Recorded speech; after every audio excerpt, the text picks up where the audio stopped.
இஸ்லாத்துல குடி மறுக்கப்பட்டது, சட்டத்திலேயே குடி மறுக்கப்பட்டது, எப்பவுமே தொடக்கூடாத ஹராம் என்று ஒதுக்கப்பட்டது.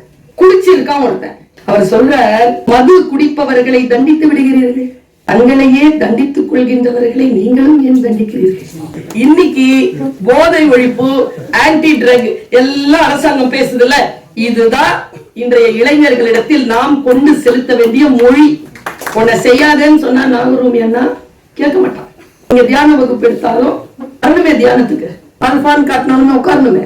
இந்த சொற்களை தூக்கி கொண்டு போக வேண்டும். சொல்ற இந்த சமூகத்தின் அதிகாரத்தில் இருக்கின்றவர்களை பார்த்து கேட்கிறார், என்னென்ன பெயரில் எத்தனை போதைகள்.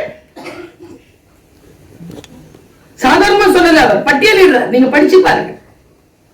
என்னென்ன பெயரில் எத்தனை போதைகள், என்ன செய்ய முடிந்தது உங்களால்? மதுவிலக்கு என்று பேச வெட்கம் இல்லையா உங்களுக்கு?